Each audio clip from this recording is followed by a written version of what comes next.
exposé. Merci beaucoup d'être là. Je suis très très nerveux.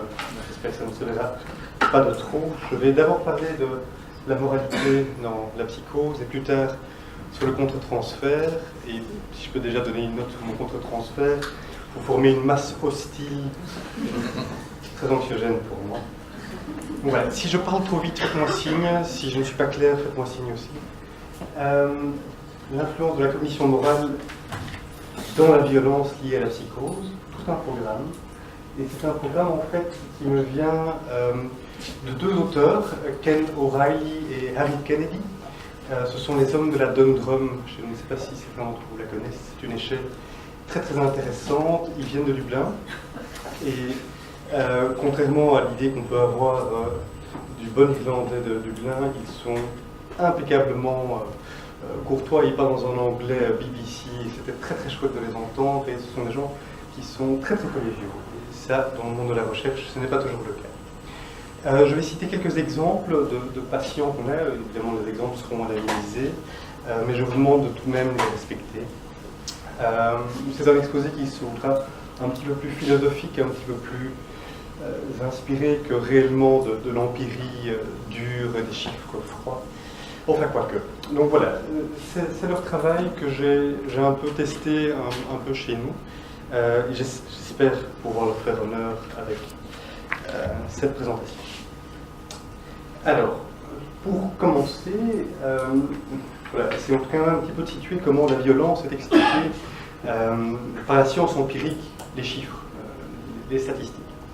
Alors, dans les années 50-60, un petit peu lassé des défauts du jugement clinique personnel, c'est-à-dire qu'un psychiatre disait oui, ce patient-là est un très haut risque, l'autre psychiatre disait le contraire, un troisième psychiatre disait encore le contraire des deux autres.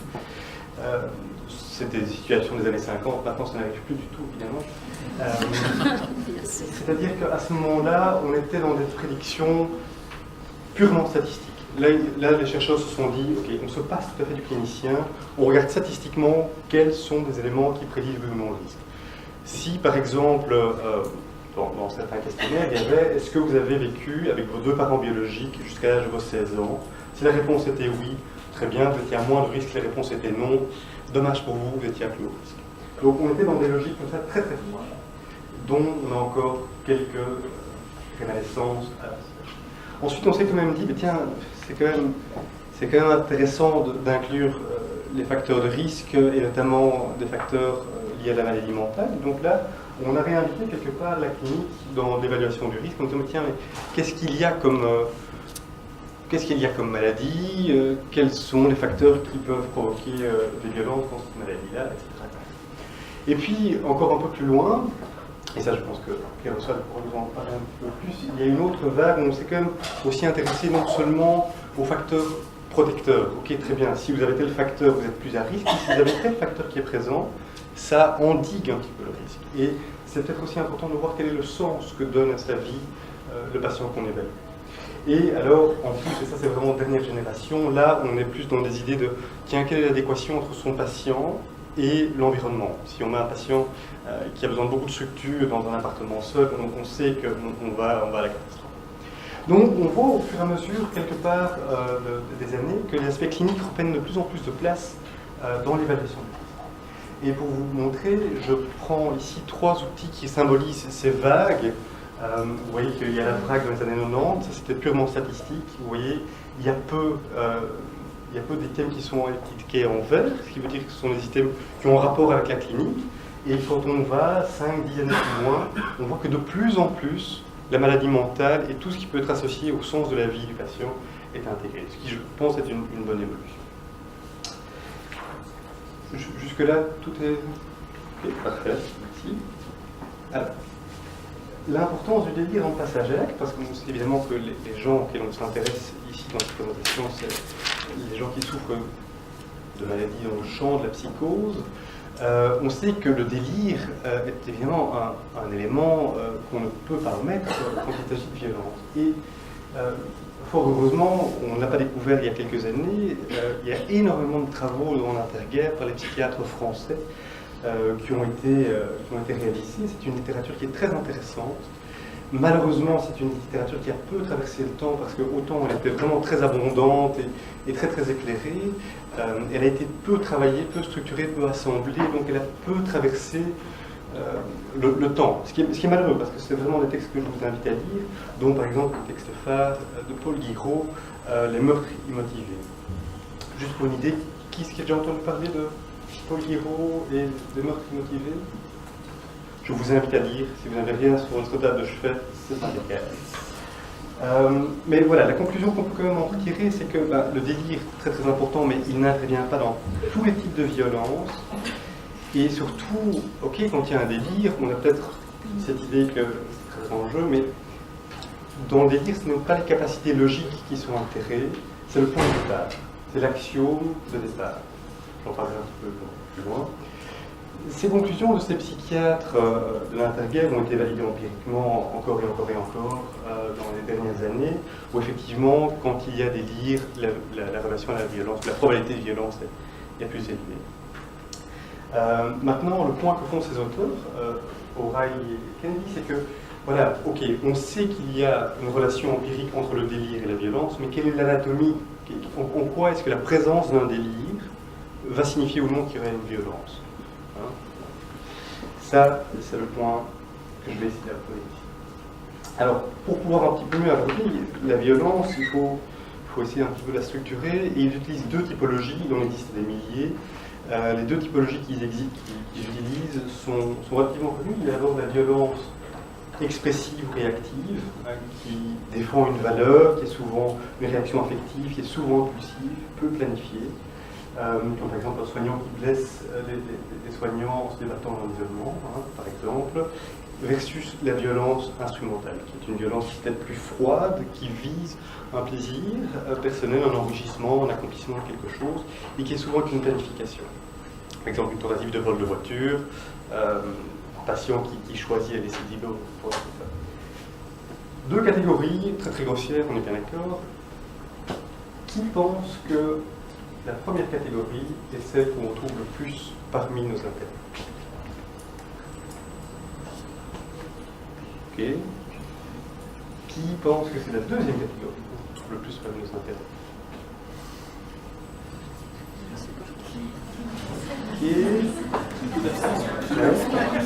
Voilà. Si nos élections communales se passent comme ça aussi, ça va être...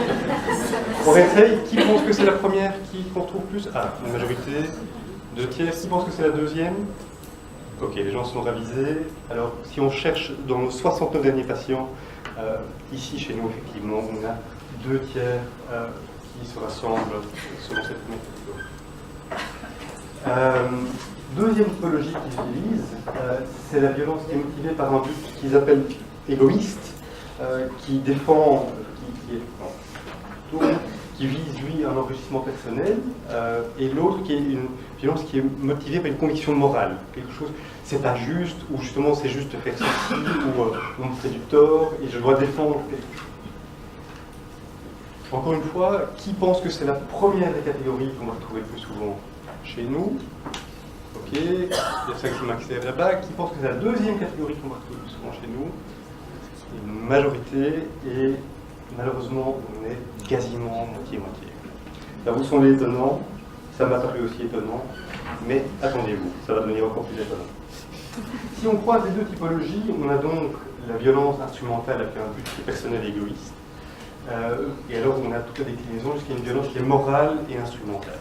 Alors, par exemple, évidemment c'est difficile de donner des descriptions de passage acte vu que c'est vraiment la narrative et c'est le délire du patient qui compte, mais quelqu'un qui planifie de faire quelque chose pour aller se venger, par exemple de l'État qui peut lui envoyer des ondes ou quoi que ce soit, on se retrouve ici.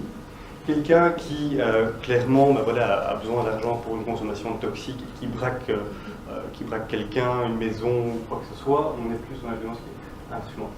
Alors, nos internets, quand on croise les chiffres, on se retrouve avec cette distribution-là, avec donc une majorité qui se retrouve effectivement ici entre une violence qui est expressive, qui est plutôt impulsive, où ils défendent quelque chose, qui peut être délirant, tout à fait, mais qui défend quelque chose. Et on a 7% ici, c'est le plus petit groupe, mais pour les gens de notre unité, les patients qui font partie de ces plus petits groupes-là, et c'est une des conclusions que on va arriver récemment, c'est que ce sont des gens qui restent perpétuellement dangereux. Ce sont des gens qui, dangereux, je dis, une haute probabilité de passage à l'acte qui peut être violent, moins violent, mais ce sont des gens qui sont très délirants, qui estiment, qui détiennent une forme de raison morale, qui défendent des valeurs et qui n'hésiteront et qui ne reculeront devant rien pour aller jusqu'au bout. Donc ceux-là, très mauvais pronostic. Le champ de l'internement, évidemment, on peut se demander, tiens, est-ce que cette violence instrumentale froide et planifiée fait réellement partie de l'internement? On retrouve là-dedans des gens qui ont, par exemple, voulu voler une voiture, qui s'y sont pris de manière extrêmement chaotique, et qui ont vraiment le but de voler cette voiture, ou de voler le portefeuille de quelqu'un, et quand la police vient et commence à discuter avec eux, on voit qu'ils sont tout à fait désorganisés, on voit qu'ils sont fous. Ici, on voit plus des passages à gris. Le champ qui est exposé, c'est clairement ces deux techniques. Ensuite, évidemment la question, est-ce qu'il y a une moralité chez les fous? Évidemment, je suis sûr que si vous descendez maintenant dans la rue et que vous interviewez le passant, vous allez avoir tout un tas de clichés qui veut que, basiquement, si on est violent, c'est soit qu'on est intrinsèquement mauvais, soit qu'on ne comprend pas ce qu'on fait à l'autre, qu'on ne comprend pas le mal qu'on fait à l'autre, soit qu'on est tellement égoïste ou tellement narcissique que, finalement, on n'a rien à faire de ce qu'on inflige à l'autre. Mais il y a quelque chose dans la Constitution, dans le cliché populaire, qui fait qu'on est violent et ça ne peut pas être quelque chose de moral. Alors que, finalement, quand on regarde un peu le délire de nos patients, on voit que ça regorge de thèmes moraux. Que ça peut être l'ordre que Dieu veut instaurer, que ce soit quelque chose de religieux, qui soit plus fondamentaliste, que ce soit quelque chose de c'est équitable, pas équitable, je suis le roi et donc, comme je suis le roi, les gens doivent m'obéir, et si les gens ne m'obéissent pas, c'est qu'ils doivent être corrigés, donc, etc., etc. Il y a un autre exemple que je souligne, peut-être un texte beaucoup plus psychanalytique, mais que je vous recommande quand même, de Jean-Claude Malval, qui s'appelle La férocité du surmoi, qui montre très très bien comment, dans certaines formes de schizophrénie paranoïde ou de paranoïa, le surmoi est finalement beaucoup plus actif, et donc la moralité beaucoup plus active que chez n'importe qui d'autre. Alors, la cognition morale, c'est le terme dédié, c'est-à-dire la moralité. Qu'est-ce qu'on entend par là? C'est le champ qui étudie le jugement moral et la prise de décision. Okay. Ce n'est pas l'étude qui dit de ce qui est bien et de ce qui n'est pas bien, c'est comment les gens eux-mêmes décident de ce qui est bien ou pas bien. Alors, dans ce champ qui est quand même en évolution constante depuis quelques années, on décrit 5 grands fondements moraux. Le bien versus le mal, ce qui est équitable versus ce qui est injuste, la loyauté versus la traîtrise, l'autorité versus la défiance, et la pureté versus ce qu'ils appellent en anglais degradation, qui pourrait se traduire par souillure quelque part. Et qu'est-ce qu'on peut voir avec ça? C'est que finalement, on a plusieurs formes de délire qu'on connaît relativement bien, qu'on peut juxtaposer relativement facilement à ces fondements moraux. Le délire de persécution est précisément celui qu'on connaît le mieux. Mais voilà, le délire de jalousie, la mégalomanie, tout ça n'est pas très très loin de pratique. Alors, je veux bien que si on conçoit que la moralité, c'est vraiment ce qui est écrit dans des gros manuels d'éthique, qui sont écrits la plupart en latin et qui datent d'il y a plusieurs centaines d'années, c'est vrai qu'on est en dehors de ce champ-là. On est dans quelque chose de beaucoup plus moderne, qui est beaucoup plus anglo-saxon, forcément, mais qui permet quand même quelque chose d'intéressant. Par exemple, quelques exemples de patients. Un patient qui est convaincu qu'une agence secrète lui envoie des décharges électriques dans le corps, décide à un moment donné que ça suffit et il décide d'attaquer des policiers pour se venger de ça. L'État qui mandate cette agence secrète doit être puni, et donc je m'attaque aux représentants de cette État. Et comme c'est moral, je peux le faire, je peux m'attaquer à ça, c'est juste. C'est la logique qui sous-tend ça. Un patient qui assassine son épouse, car il pense qu'elle va empoisonner ses enfants. Je veux défendre mes enfants, on n'attaque pas mes enfants, donc ça légitimise quelque part l'assassinat pour le patient. Donc vous voyez, j'ai 2-3 autres exemples comme ça, vous voyez que finalement le raisonnement logique ou moral n'est pas réellement ce qui est en cause. Ce qui est en cause, c'est le point de départ. La femme ne veut pas réellement empoisonner ses enfants, enfin du moins j'espère. Je suis aussi convaincu qu'il y a des agences secrètes partout dans le globe, mais je ne suis pas forcément convaincu qu'ils envoient des décharges électriques par onde. En tout cas, si c'est le cas, je peux m'estimer de ne pas être la victime de cela.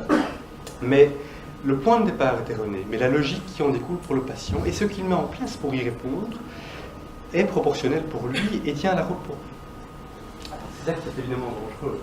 Et quelles sont les caractéristiques de ces cognitions morales? C'est qu'elles sont universelles.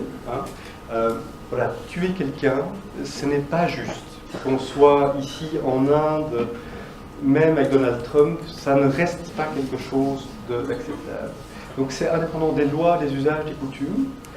Deuxième caractéristique, c'est que quand il y a un principe moral qui est accepté, qui est défini, quand il y a quelque chose qui contrevient, ça demande une action. Okay. Si vous voyez quelqu'un dans la rue se faire passer à tabac, vous n'allez pas simplement passer votre chemin, vous allez être choqué, il faut faire quelque chose. Donc l'injustice, par exemple, demande restauration. Il en va aussi pour le fait que les transgressions morales sont punissables. Si moi je décide demain de tuer quelqu'un, il est peut-être normal que je sois puni pour avoir contrevenu à finalement ce qui nous relie tous, c'est-à-dire la moralité, un certain sens éthique. Tout le monde est heureux jusque-là par rapport à ce... Voilà, parfait.